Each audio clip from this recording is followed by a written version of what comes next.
Hello students, today in this video we will discuss about this new topic, that is organizing. Organizing is the second process function of management. Planning is the first function, organizing is the second function.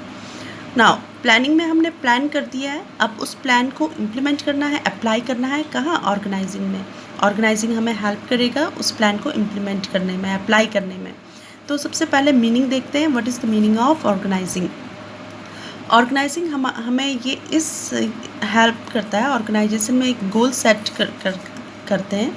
उस गोल को पाने के लिए जो हमारा efforts होता है उसको डायरेक्ट करने में और डायरेक्ट करते हुए उस गोल की तरफ पहुंचने में, अचीव करने में हमारी हेल्प करता है.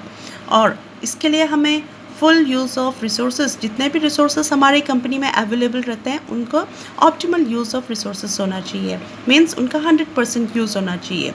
और इसके साथ ही जो पीपल रहते हैं, एम्प्लॉय रहते हैं, उनका कलेक्टिवली और इफ़ेक्टिवली साथ में विदाउट एनी कन्फ्यूज़न वर्क करना.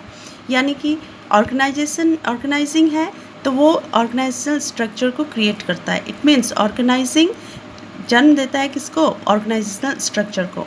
और ऑर्गेनाइजेशनल स्ट्रक्चर हो गया, इट मीन्स कि और एक स्ट्रक्चर है तो उसके अंदर बहुत सारे लोग आप काम करते हैं मिलजुल करके.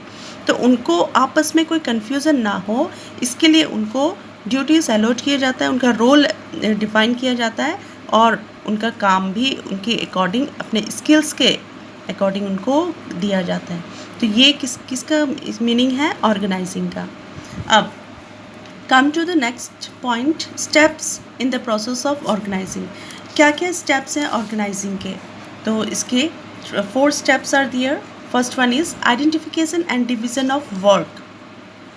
सबसे पहले हम किसी भी वर्क का आइडेंटिफाई करते हैं कि वो कैसा वर्क है और उसको डिवाइड करते हैं, डिवीज़न ऑफ वर्क. क्योंकि जब तक डिवीज़न ऑफ वर्क नहीं होगा तो वो काम कोई एक एम्प्लॉय को मिल जाएगा और उसके कारण उसको बर्डन हो जाएगा और वो प्रॉपरली कर भी नहीं पाएगा इतने सारे काम को एक साथ. जैसे आपने देखा होगा, कभी आप बैंक गए होंगे तो बैंक में आपने देखा है कितने सारे क्लर्क्स रहते हैं. कोई एक क्लर्क क्यों नहीं करता है? क्योंकि इतनी सारी पब्लिक है, उनका पैसा, किसी को लोन चाहिए, किसी को डिपॉजिट करना है, किसी को अपने गोल्ड ऑर्नामेंट्स को जो और लॉकर में रखना है. तो इसके लिए क्या क्या चाहिए? वर्कर्स चाहिए, एम्प्लॉय, क्लर्क्स चाहिए होते हैं. कोई एक अगर ये सारे काम करेगा तो पब्लिक जो वहाँ भीड़ है उसको प्रॉब्लम हो जाएगी.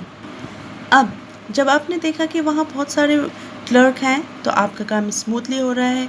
तो इसकी ये क्या होता है? Division of work. Now come to the departmentalisation. It means grouping of work.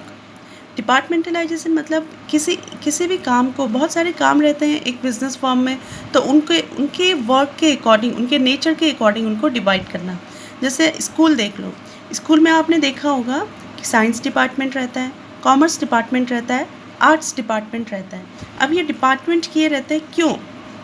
ताकि हमें स्पेशलाइज मिल सके.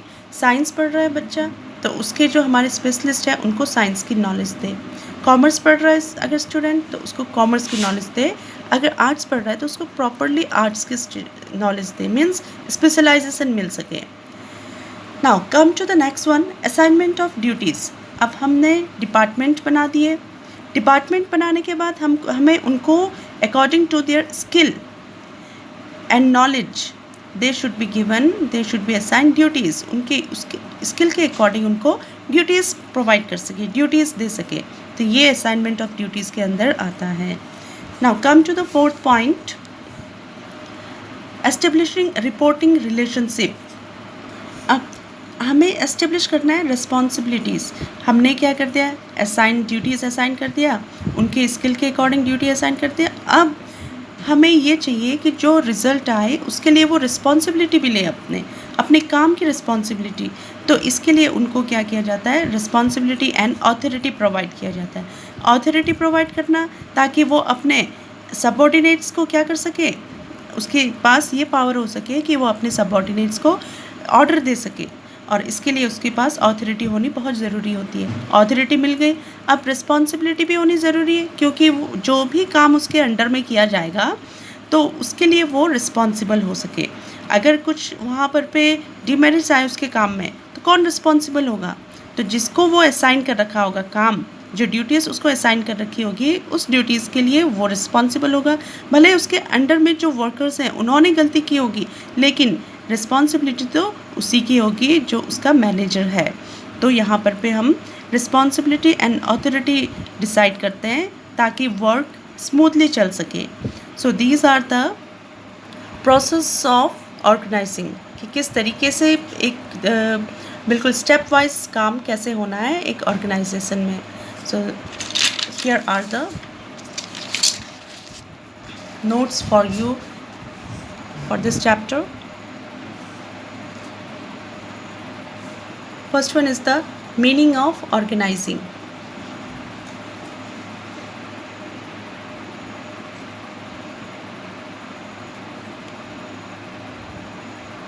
Here I have given the definition also.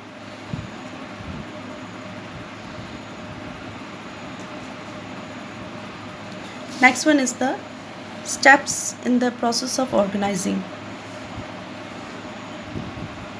First one is identification and division of work.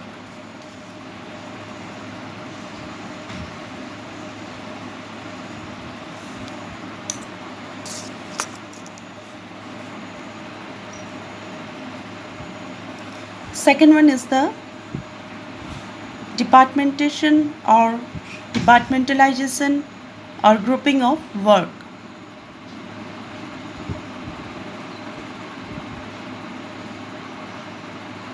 Third one is the assignment of duties.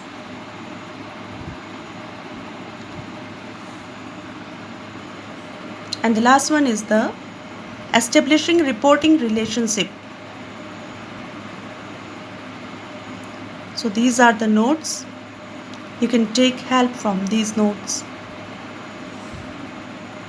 Thank you, students.